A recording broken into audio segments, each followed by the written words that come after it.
प्रिय भक्तों, यूँ तो भगवती के अनेक स्वरूप कहे गए हैं, परंतु श्री वैभव लक्ष्मी व्रत के समय श्री यंत्र के साथ ही उनके विशेष रूप से स्वरूपों का ध्यान किया जाता है, जैसे धन लक्ष्मी, धान्य लक्ष्मी, ऐश्वर्य लक्ष्मी, अधि लक्ष्मी, विद्या लक्ष्मी, गज लक्ष्मी, वीर लक्ष्मी तथा संतान लक्ष्मी। भगवती वैभव लक्ष्मी का व्रत केवल दरिद्रता को दूर करके धन धान्य की वृद्धि ही नहीं करता, अपितु अन्य सभी प्रकार की मनोकामनाओं की पूर्ति तथा संकटों को नष्ट करने वाला भी है। भगवती वैभव लक्ष्मी का व्रत करने के कारण हजारों स्त्री पुरुषों की आकांक्षाएं पूरी हुई हैं।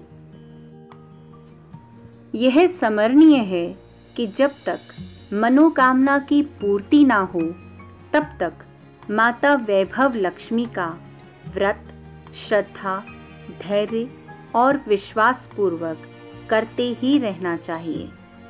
अंततः सफलता अवश्य मिलेगी, इसमें कोई संदेह नहीं करना चाहिए।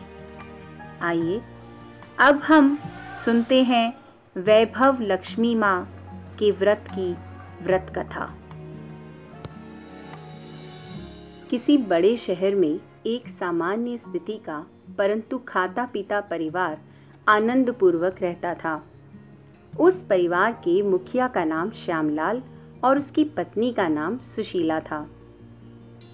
इन दोनों का मोहन नामक एक 2 वर्षीय पुत्र भी था, जो देखने में बहुत सुंदर था और अपनी बाल लीलाओं से माता पिता के अतिरिक्त पड़ोसियों के मन को भी प्रसन्न करता रहता था। श्यामलाल एक कारखाने में क्लर्क की नौकरी करता था। उसे इतना वेतन मिल जाता था कि घर का खर्च आराम से चल जाता था और पति पत्नी अपने बच्चे के साथ सुखी जीवन व्यतीत करते थे। सुशीला बड़ी धर्मात्मा तथा अच्छे स्वभाव की महिला थी। घर गृहस्थी के सभी कामों में वह खूब होशियार थी। सफाई पसंद एवं मेहनती होने के कारण अपने घर को खूब साफ सुथरा रखती एवं बच्चे का भी भली भांति पालन पोषण करती थी। सुशीला जिस मोहल्ले में रहती थी, उसमें श्री लक्ष्मी नारायण जी का एक भव्य मंदिर भी था। सैकड़ों स्त्री पुरुष प्रतिदिन उस मंदिर में दर्शन और पूजा अर्चना के कारण भक्त स्त्री पुरुषों की मंडली वहां भजन कीर्तन किया करती थी और कभी कभार बाहर के विद्वान महात्मा भी वहां आकर कथा प्रवचन आदि किया करते थे। सत्संग का वह एक बहुत अच्छा स्थान था। मंदिर का बरामदा इतना बड़ा था कि जिसमें सैकड़ों स्त्री पुरुष एक साथ बैठ सके। इसी प्रकार सभा मंडप, गर्भगृह आदि स्थान भी बड़े आकार के तथा सुंदर थे। मंदिर में स्थित भगवान लक्ष्मी नारायण की मूर्तियां हृदय को आकर्षित कर लेती थी। मूर्तियों का श्रृंगार उन्हें और भी अधिक भव्य रूप प्रदान करता था। मंदिर के सभा मंडल में एक और बैठी हुई कीर्तन मंडली भांति भांति के भजन गाया करती थी। सुबह शाम आरती के समय तो ऐसा समय बंधता कि वहां उपस्थित हर स्त्री पुरुष भक्ति रस में डूबने उतरने लगता था। मंदिर के पुजारी बड़े सौम्य, सरल तथा आत्मीयतापूर्ण स्वभाव के थे। वे बिना किसी भेदभाव के प्रत्येक दर्शनार्थी को एक बराबर प्रसाद और चरणामृत देते तथा कभी-कभी उनके घर परिवार की कुशल क्षेम भी पूछ लिया करते थे।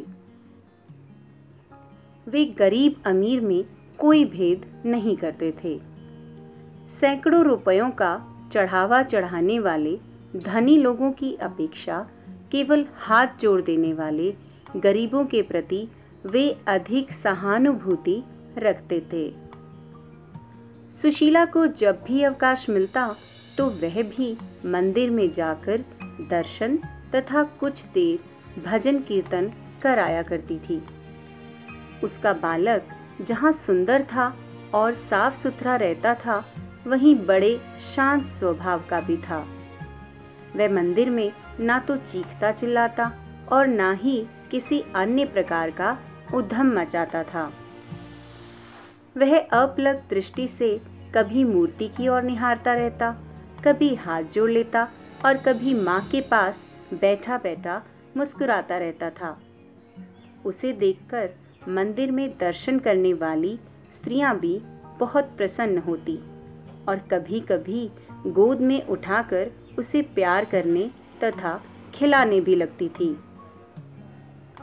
मंदिर में नियमित रूप से पहुंचने वाली अनेक महिलाओं से सुशीला की जान पहचान हो गई थी। उसका बालक भी बहुतों को पहचानने लगा था।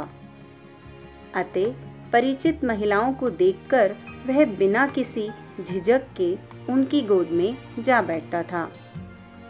उस सुंदर एवं शांत स्वभाव वाले बालक से मंदिर में आने वाले अधिकांश स्त्री पुरुष प्यार करने लगे थे।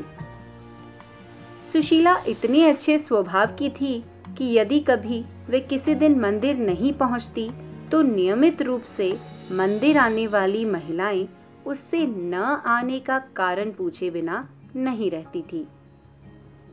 सब लोग यही चाहते थे कि वे दोनों माँ बेटे प्रतिदिन मंदिर में दिखाई दें, जिससे उन्हें प्रसन्नता प्राप्त होती रहे। श्यामलाल मूलतः उस नगर से 200-250 किलोमीटर दूर एक अन्य स्थान का रहने वाला था। वह अपने गांव में ही रहकर खेती के काम में मेहनत मजदूरी करके पेट पालता था।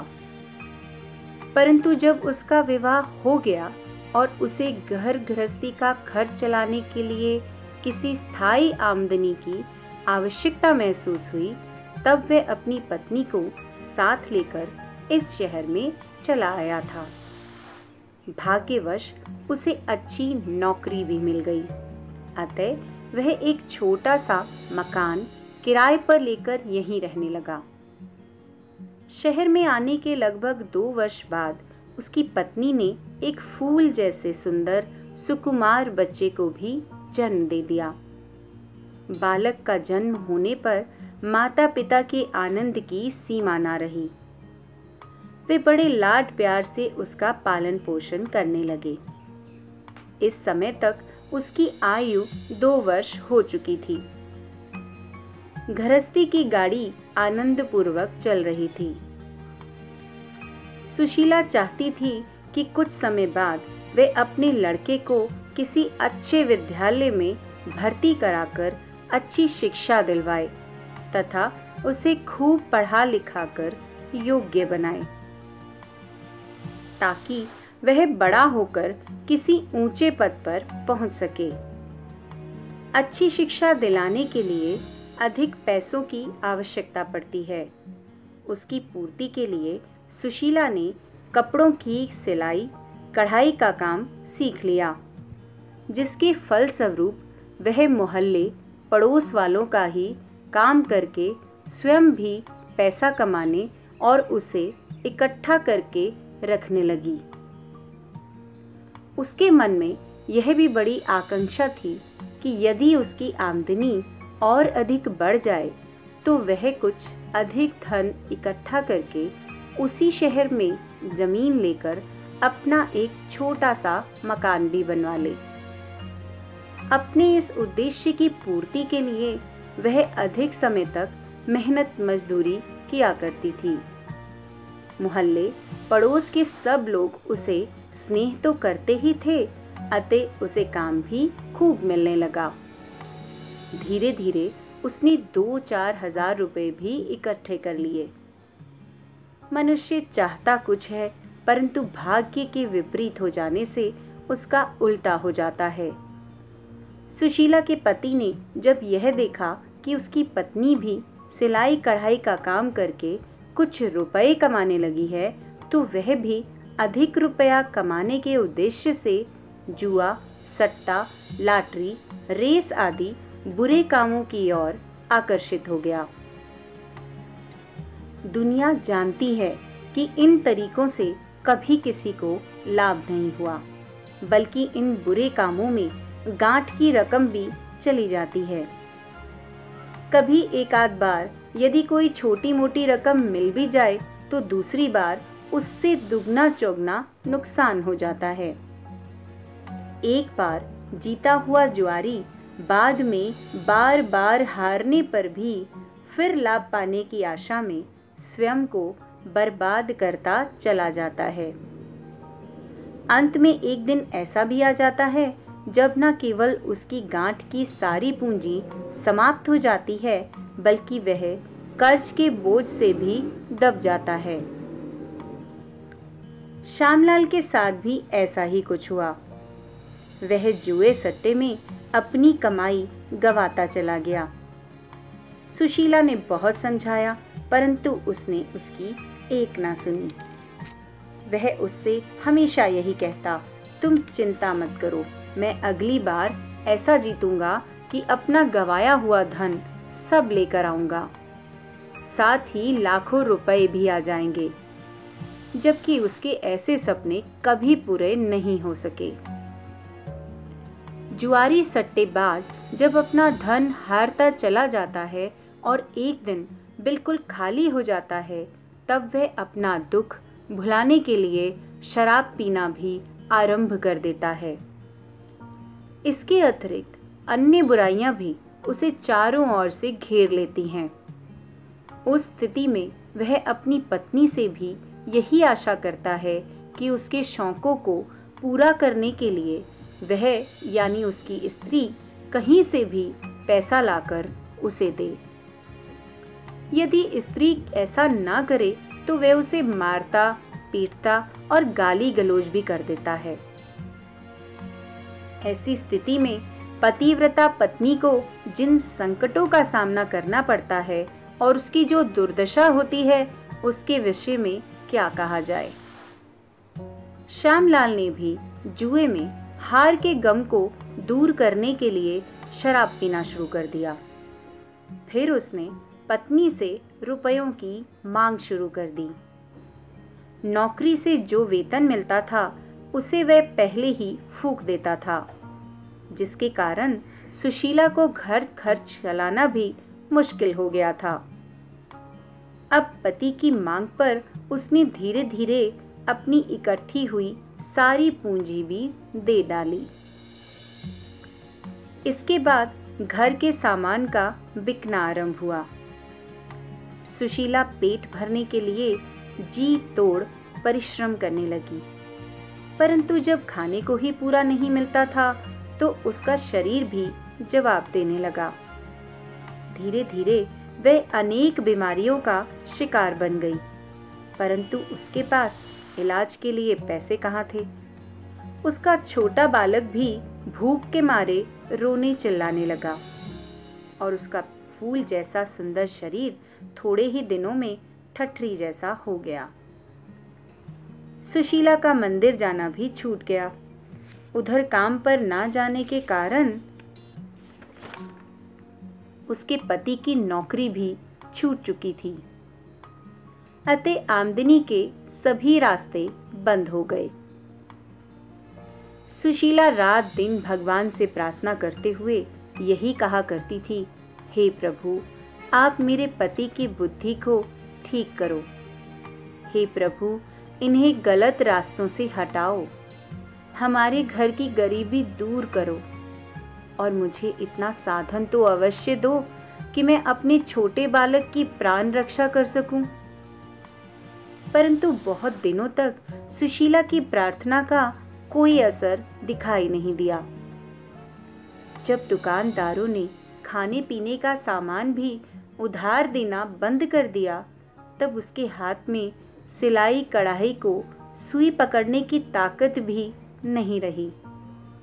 तब एक दिन वह घर में रखे हुए लक्ष्मी जी के चित्र के सामने बैठकर आंसू बरसाती हुई इस प्रकार कहने लगी, हे माता, अब मुझसे यह कष्ट सहन नहीं होता।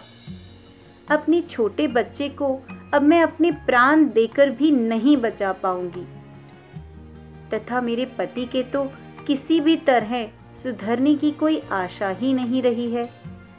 इस समय वे बाहर गए हैं, परंतु थोड़ी देर बाद घर में घुसते ही वे मुझसे शराब पीने के लिए पैसे मांगेंगे, जबकि आज तो मेरे पास ना तो एक भी पैसा है और ना घर में कोई ऐसी वस्तु बची है जिसे बेचकर मैं उन्हें कुछ दे सकूं। मैंने तो कल से ही स्वयं कुछ खाया ही नहीं है। आज मेरा बच्चा भी सुबह से भूखा है। दूध पिलाना तो दूर, मैं उसे रोटी का एक टुकड़ा खिला पाने की स्थिति में भी नहीं हूँ। अगर भीख मांगने के लिए निकलूं तो अव्वल तो मुझसे मांगी ही नहीं जाएगी, और जिससे भी मांगूंगी वह भी मेरी हालात को देखकर तरह तरह के प्रश्न पूछेगा। उसके उत्तर मैं कैसे दे पाऊंगी? हे माता, अब तो केवल एक ही रास्ता बचा है। तुम मुझे और मेरे बच्चे को अपने पास बुलाकर इन सब संकटों से छुटकारा दिला दो, अन्यथा आज ही मैं फांसी लगाकर अपने प्राण त्याग दूंगी। हे मां लक्ष्मी, मुझ पर दया करो, दया करो। इस प्रकार कहते हुए सुशीला भगवती लक्ष्मी की तस्वीर के आगे ही बेहोश होकर गिर पड़ी। उसका बच्चा मां की हालत देखकर पहले तो कुछ देर रोया, फिर वह भी निढाल होकर मां के पास ही गिर पड़ा और बेहोश हो गया। बेहोशी की हालत में थोड़ा ही समय बीता था कि अचानक ही सुशीला को यह अनुभव हुआ कि उसके सिर पर किसी ने प्यार का ऐसा हाथ रख दिया है जिसके कारण उसका पूरा शरीर प्रसन्नता से भर गया है और अब किसी भी प्रकार का दुख दर्द बाकी नहीं बचा।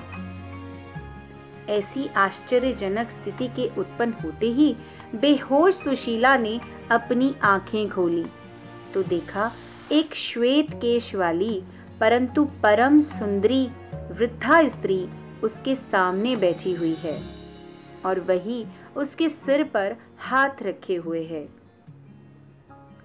सुशीला की आंख खोलते ही वृद्धा ने बड़े प्यार से सहारा देकर उसे बैठाया, फिर पूरे चेहरे पर हाथ फेरने के बाद बोली, बेटी, अब तेरे दुखों का अंत आ गया है, तू घबरा मत।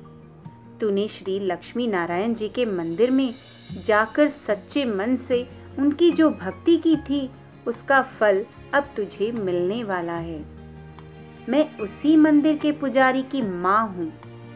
कई दिनों से जब तू मंदिर में दिखाई नहीं दी तो मेरे लड़के को तेरी चिंता हुई और आज उसने मुझे यह कहकर भेजा है कि मैं तेरा हाल चाल देखाऊं। अपने एक सेवक के हाथों उसने तेरे लिए कुछ खाने पीने का सामान भी भिजवाया है जो उस कोने में रखा है। तू उसे स्वीकार कर और मेरी बात मानकर अगले शुक्रवार से भगवती वैभव लक्ष्मी का व्रत रखना आरंभ कर दे। उस व्रत के प्रभाव से तेरी सभी मनोकामनाएं पूरी होगी। तेरा पति कुमार्ग को त्याग कर सही रास्ते पर आ जाएगा और तेरे घर में धन संपत्ति भी दिन दूनी रात चौगुनी वृद्धि होती रहेगी। तेरा बालक भी उस व्रत के प्रभाव से खूब हृष्ट-पुष्ट, दीर्घजीवी, बुद्धिमान तथा सुयोग्य बनेगा और बड़ा होकर अपनी माता पिता के सुयश की वृद्धि करेगा। यह सुनकर सुशीला ने कहा, हे माता जी, श्री वैभव लक्ष्मी का व्रत किस प्रकार किया जाता है, ये बताने की भी कृपा करें। वह बोली, हे पुत्री, वैभव लक्ष्मी का व्रत करना बहुत सरल है। इस व्रत को किसी भी शुक्रवार से आरंभ किया जा सकता है तथा व्रत आरंभ करते समय यह संकल्प भी लेना चाहिए कि मैं इस व्रत को 5, 11, 21, 31, 51 अथवा 101 शुक्रवार तक करूंगी। प्रारंभ में थोड़ी अवधि का ही संकल्प लेना चाहिए। यदि उस अवधि में मनोकामना पूरी न हो तो व्रतों की संख्या बढ़ा देनी चाहिए। 11-11 की संख्या में बढ़ाते जाना उत्तम माना गया है। जब मनोकामना पूर्ण हो जाए तो उससे अगले शुक्रवार को व्रत का उद्यापन करके संकल्प को पूरा कर देना चाहिए। यदि कोई अन्य कामना शेष रहे तो इस व्रत को नए सिरे से फिर आरंभ किया जा सकता है। यह व्रत केवल धन वैभव की ही वृद्धि नहीं करता, बल्कि हर प्रकार की कामनाओं को पूर्ण करके सभी संकटों को दूर करता है।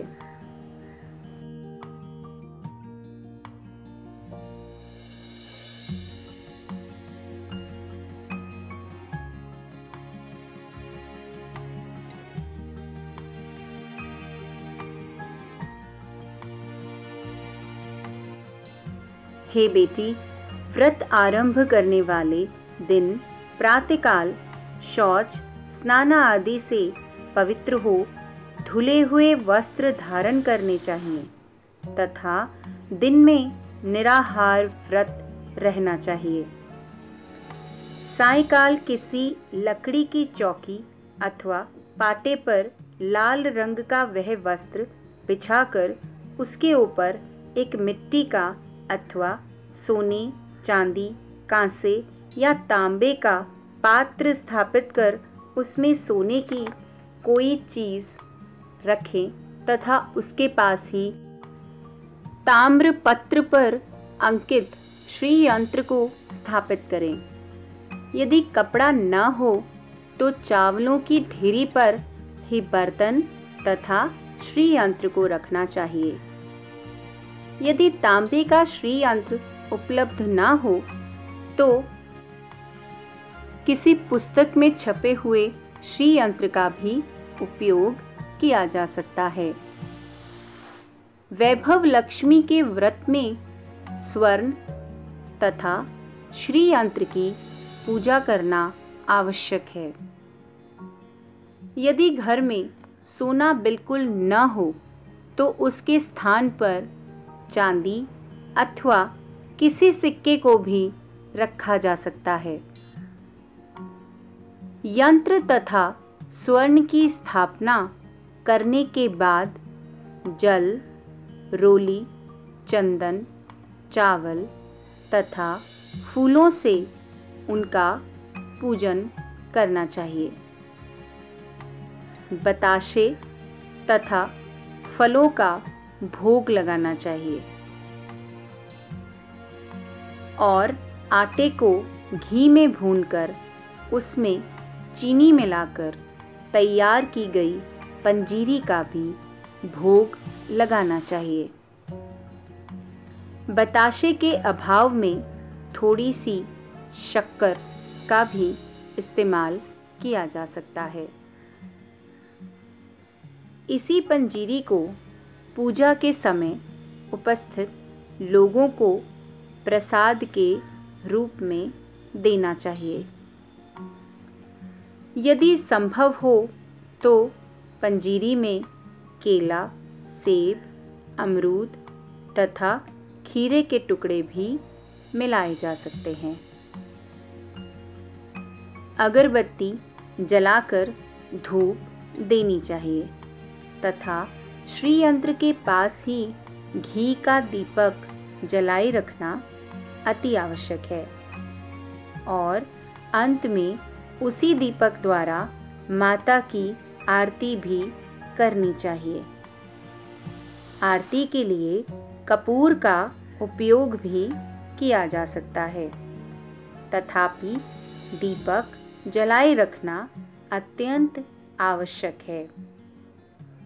पूजन करते समय तथा अंत में माँ से इन शब्दों में प्रार्थना करनी चाहिए। हे वैभव लक्ष्मी माँ, मैं आपका यथाशक्ति भक्ति भाव से पूजन तथा व्रत कर रही हूँ। आप कृपा करके मेरी मनोकामना को पूर्ण करें। जय वैभव लक्ष्मी माँ, जय वैभव लक्ष्मी माँ। मैं आपके चरणों में हूँ, मैं आपकी शरण में हूँ। मुझ पर दया करें, दया करें। पूजन की समाप्ति पर आरती करें। आरती में घंटा नहीं बजाना चाहिए। फिर आरती तथा भजन गाएं एवं लक्ष्मी चालीसा का यथाशक्ति पाठ करें। अंत में कम से कम एक कन्या को भोजन कराएं तथा उसे कम से कम एक पुस्तक श्री वैभव लक्ष्मी व्रत कथा की अवश्य भेंट करें। यदि पुस्तकें अधिक संख्या में दे सकें तो और भी अधिक पुण्य होगा। कन्या को अपनी सामर्थ्य अनुसार दक्षिणा भी देनी चाहिए। यदि कन्या को भोजन कराने की सामर्थ्य ना हो तो उसे केवल पंजीरी वाला प्रसाद देकर पुस्तक भेंट कर दें।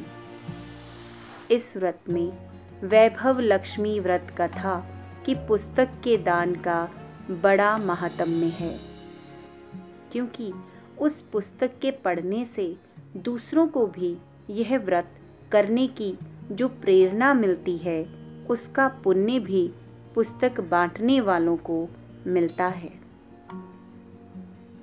हे बेटी, जब संकल्प किए हुए व्रतों की संख्या पूरी हो जाए, उस दिन व्रत के उद्यापन में कम से कम 7 छोटी कन्याओं को अपने घर में बुलाकर उन्हें मनपसंद भोजन कराना चाहिए। भोजन में खीर का होना अति आवश्यक है तथा यथाशक्ति दक्षिणा के साथ ही व्रत कथा की पुस्तकें भेंट में देनी चाहिए।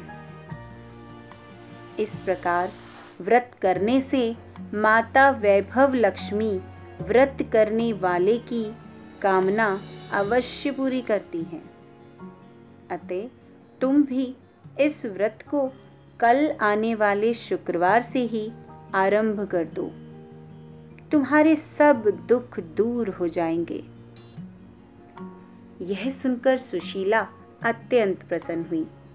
उसने श्रद्धा भक्ति भाव से अपना मस्तक वृद्धा माँ के चरणों में रख दिया। 2 क्षण बाद जब उसने अपना सिर ऊपर उठाया तो उसे वहां कोई भी दिखाई नहीं दिया। वह वृद्धा माँ स्वप्न में देखे गए चित्र की भांति न जाने कहाँ गायब हो गई थी। सुशीला यह देखकर आश्चर्यचकित रह गई। उसी समय उसे यह अनुभव भी हुआ कि उसकी दुर्बलता भी दूर हो गई है तथा उसमें शारीरिक शक्ति का नया संचार हो गया है। उसका छोटा शिशु जो अभी तक मूर्छित पड़ा था, वह भी आंखें खोलकर अपने आप उठ बैठा तथा प्रसन्नता में भरकर किलकारियां मारने लगा। ऐसा प्रतीत होता था जैसे उसे न तो कभी भूख प्यास लगी थी और न किसी प्रकार की कमजोरी आई थी। यह देखकर सुशीला की प्रसन्नता का ठिकाना न रहा। फिर उसने उठकर घर के कोने में रखी हुई आटे की एक बोरी, घी का कनस्तर, दाल, चावल, चीनी, मसाले आदि पुस्तकों के साथ ही 500 रुपए भी एक थैली में रखे हुए देखे। वृद्धा माँ के बताए अनुसार इन वस्तुओं को मंदिर के पुजारी जी ने अपने सेवक के हाथों भिजवाया था। अतः उन्हें यथास्थान रखने के बाद वह पुजारी जी के प्रति कृतज्ञता प्रकट करने के लिए श्री लक्ष्मी नारायण जी के मंदिर में गई। पुजारी जी ने उसे देखकर अत्यंत प्रसन्नता में भरकर कहा, पुत्री, आज तो तुम बहुत दिनों बाद दिखाई दी, सब कुशल मंगल तो है ना? यह सुनकर सुशीला बोली, महाराज, आपने दया करके मुझ गरीबनी की घर जो खाने पीने की सामग्री और धनराशि भिजवाई है, उसके लिए मैं आपकी बड़ी कृतज्ञ हूँ तथा आपका धन्यवाद देने आई हूँ। अभी कई महीने से मैं गरीबी की भयंकर मार झेल रही थी। मेरे पतिदेव बुरी संगत में पड़कर स्वयं तो बर्बाद ही हुए थे, उन्होंने पूरे घर को भी बर्बाद कर दिया था। हम लोग हर प्रकार से तबाह हो गए थे। उसी लज्जा के कारण मैंने मंदिर में आना छोड़ दिया था। आज आपने मेरे लिए खाने पीने का सामान तो भिजवाया ही, अपनी माता जी को भेजकर मुझे वैभव लक्ष्मी व्रत करने की जो सलाह दिलाई है, उसके लिए भी मैं आपकी अत्यंत कृतज्ञ हूँ। अब मैं कल से ही इस उत्तम व्रत को आरंभ करूंगी। सुशीला के मुंह से इन शब्दों को सुनकर पुजारी जी आश्चर्यचकित रह गए। उन्होंने कहा, बेटी, ना तो मैंने तुम्हारे यहाँ कोई सामान भिजवाया है और ना ही अपनी माँ को भेजा था। तुम यह सब क्या आश्चर्य जैसी बातें कर रही हो? यह सुनकर जब सुशीला ने उनसे पूरा वृतांत कहा तथा वृद्धा माँ के स्वरूप आदि का वर्णन किया, तो पुजारी जी बोले, बेटी, तुम्हारे ऊपर भगवती वैभव लक्ष्मी माँ प्रसन्न हुई हैं। वे ही वृद्धा का रूप धारण कर तुम्हारे पास पहुंची होंगी और खाने पीने का सारा सामान भी उन्होंने भिजवाया है। तुम परम धन्य हो जो तुम्हें इस रूप में माता के दर्शन प्राप्त हुए। मेरा तो अब तक पूरा जीवन माता की सेवा करते हुए ही बीता है, परंतु उन्होंने मुझे इस प्रकार दर्शन देने की कृपा कभी नहीं की। तुमको बारंबार धन्यवाद है। अब तुम माता के निर्देशानुसार श्री वैभव लक्ष्मी व्रत को आरंभ करो। वे तुम्हारे सभी दुखों को दूर करेंगी, तुम्हारे पति को भी सुमार्ग पर ले आएंगी तथा तुम्हारे घर को धन धान्य से भरपूर बना देंगी। पुजारी जी से ये आशीर्वाद पाकर सुशीला अत्यंत प्रसन्न होकर घर लौट आई। दूसरे दिन ही शुक्रवार था, अतः उसी दिन बाजार से श्री यंत्र एवं श्री वैभव लक्ष्मी व्रत कथा की पुस्तकें तथा अन्य सामग्री मंगाकर व्रत आरंभ कर दिया। सोने के नाम पर उसके नाक की कील ही बची थी, सो उसी को भली भांति धो पोंछकर उसे पूजा की तश्तरी में रख दिया। संध्या के समय पूजन करके उसने कन्याओं को भोजन कराया तथा उन्हें दक्षिणा एवं पुस्तकें भेंट में दी। फिर स्वयं भी प्रसाद ग्रहण किया। उस दिन रात के समय जब श्यामलाल घर लौटा तो उसके रंग ढंग बिल्कुल बदले हुए थे। आज वह शराब पीकर नहीं आया था और ना ही उसने आते ही पैसों की मांग की, ना ही गाली गलौज दी। उसने बड़े स्नेहपूर्वक स्वर में अपनी पत्नी से भोजन की मांग की। तब सुशीला ने पहले उसे माता का प्रसाद खाने को दिया। प्रसाद खाते ही उसकी बुद्धि पूर्ण रूप से शुद्ध हो गई और वह अत्यंत भावुक होकर सुशीला के पांवों पर अपना सिर रखकर रोने तथा इस प्रकार कहने लगा, हे देवी, मैंने तुम्हें बहुत कष्ट पहुंचाए हैं। न जाने मेरे सिर पर कौन सा भूत सवार था जो मैं पतन के गहरे गड्ढे में गिरता ही चला गया, परंतु आज मुझे अपनी उन सब भूलों पर भारी पश्चाताप हो रहा है। तुम मुझे क्षमा कर दो। पति के मुख से ऐसे शब्द सुनकर पतिव्रता सुशीला के आनंद की सीमा न रही। उसने पति को उठाकर अपने हृदय से लगा लिया तथा स्नेहपूर्वक स्वर में बोली, हे नाथ, उसे अब हमेशा के लिए आप भूल जाइए। भगवती वैभव लक्ष्मी की कृपा से अब हमारे घर में सुख शांति का दोबारा आगमन होगा। अगले शुक्रवार से आप भी मेरे साथ भगवती का व्रत किया करें। सुशीला की बात सुनकर श्यामलाल प्रसन्न हो गया। भोजनोपरांत उसने भी भगवती वैभव लक्ष्मी के व्रत का संकल्प लिया।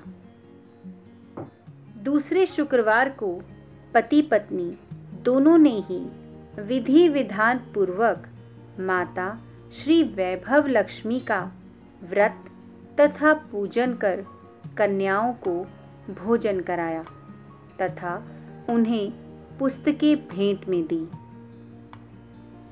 सुशीला ने पहली बार 5 शुक्रवारों को व्रत करने का संकल्प लिया था। इस अवधि के पूरा होते होते उसके घर का कायाकल्प हो गया। वह धन धान्य से भर गया तथा उसके पति को पहले से भी अच्छी नौकरी मिल गई। उसकी सभी बुरी आदतें दूर हो गई और उनका दाम्पत्य जीवन पहले से भी अधिक सुखी हो गया। सुशीला का बालक भी चंद्रमा की भांति दिन पर दिन बढ़ने और आनंद मनाने लगा। उसके बाद सुशीला ने जीवन भर भगवती वैभव लक्ष्मी का व्रत करते रहने का संकल्प लिया और वह हर शुक्रवार को व्रत करने लगी। माता की व्रत की महिमा देखकर उसकी जान पहचान वाली अन्य स्त्रियों ने भी सुशीला से प्रेरणा और मार्गदर्शन लेकर माता वैभव लक्ष्मी का व्रत रखने लगी। उन सभी की समस्त मनोकामनाएं पूर्ण हुई तथा सभी के घर धन धान्य तथा आनंद से भर गए। श्री वैभव लक्ष्मी के व्रत की ऐसी ही महिमा है। व्रत की समाप्ति पर इस महात्म्य कथा को या तो स्वयं पढ़ना चाहिए या किसी अन्य से पढ़वा कर सुनना चाहिए, तभी व्रत का पूरा फल प्राप्त होता है। भगवती वैभव लक्ष्मी ने जिस प्रकार सुशीला के संकटों को दूर किया, उसी प्रकार वे अपना व्रत करने वाले अन्य लोगों के संकटों को भी दूर करें। जय वैभव लक्ष्मी माँ, तुम्हारी जय हो। भगवती वैभव लक्ष्मी का व्रत केवल दरिद्रता को दूर करके धन धान्य की वृद्धि ही नहीं करता, अपितु अन्य सभी प्रकार की मनोकामनाओं की पूर्ति तथा संकटों को नष्ट करने वाला भी है। भगवती वैभव लक्ष्मी का व्रत करने के कारण हजारों स्त्री पुरुषों की आकांक्षाएं पूरी हुई हैं। यह स्मरणीय है कि जब तक मनोकामना की पूर्ति न हो तब तक बिना संदेह किए माता वैभव लक्ष्मी का व्रत श्रद्धा, धैर्य और विश्वास पूर्वक करते ही रहना चाहिए। अंततः सफलता अवश्य मिलेगी, इसमें कोई संदेह नहीं करना चाहिए। जय वैभव लक्ष्मी माँ, तेरी जय हो। भगवती वैभव लक्ष्मी के व्रत के फलस्वरूप घटने वाली चमत्कारी घटनाएं वैसे तो अनेकों हैं, लेकिन उनमें से कुछ इस प्रकार हैं। जैसे रामपुर के एक बेकार नवयुवक को नौकरी उसकी माता द्वारा श्री वैभव लक्ष्मी का व्रत करने के कारण लग गई। आगरा के एक साधारण क्लर्क की पत्नी ने श्री वैभव लक्ष्मी का व्रत किया तो उसके पति की पदोन्नति हो गई। दिल्ली के एक व्यक्ति को इस व्रत के प्रभाव से लॉटरी का पहला इनाम मिला, जो लाखों रुपए का था। बहुत दिनों से गंभीर बीमारियां भोगने वाले व्यक्ति की पत्नी ने पति की आरोग्य कामना से माता वैभव लक्ष्मी का व्रत किया तो उसका पति शीघ्र ही स्वस्थ हो गया। कर्ज में डूबे हुए एक परिवार की महिला ने मां वैभव लक्ष्मी का व्रत किया तो उस परिवार को कर्ज से छुटकारा मिल गया। एक कुंवारी लड़की राधा ने भी श्री वैभव लक्ष्मी मां का व्रत करके मन चाहा सुंदर पति पाने में सफलता प्राप्त की। इसी प्रकार एक कुंवारे लड़के कृष्ण कुमार को इस व्रत के प्रभाव से मनचाही सुंदर पत्नी मिल गई।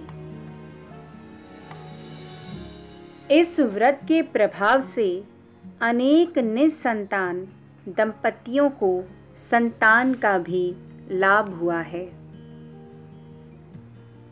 एक प्रतिष्ठित व्यक्ति राधेश्याम के व्यापार में बराबर घाटा जा रहा था, जिसके कारण उसकी मानसिक परेशानी तो बड़ी ही हुई थी, बदनामी का भी भय सताता रहता था। उसकी पत्नी को किसी माँ के भगत ने सलाह दी कि वह माँ वैभव लक्ष्मी का व्रत करे तो उसकी कामना अत्यंत पूर्ण होगी। व्यापारी की पत्नी ने 5 शुक्रवार तक ही व्रत किया था कि उसके पति को व्यापार में खूब मुनाफा होने लगा और थोड़े ही दिनों में वह फिर से धन यश संपन्न हो गया। इसी प्रकार की और भी अनेक घटनाएं हैं जो श्री वैभव लक्ष्मी व्रत के प्रभाव को प्रदर्शित करती है। प्रतियोगिता में विजय, चुनाव में सफलता, शत्रु का नाश, मुकदमे में विजय, इच्छित नौकरी का लाभ, यात्रा, मनोरंजन। कहने का तात्पर्य यह है कि भगवती वैभव लक्ष्मी के व्रत की कृपा से सभी मनोकामनाएं पूर्ण होती हैं। इस व्रत को विवाहित स्त्री पुरुष के अतिरिक्त कुंवारे लड़के लड़कियां भी कर सकते हैं। सभी के लिए यह व्रत फलदायक सिद्ध होता है।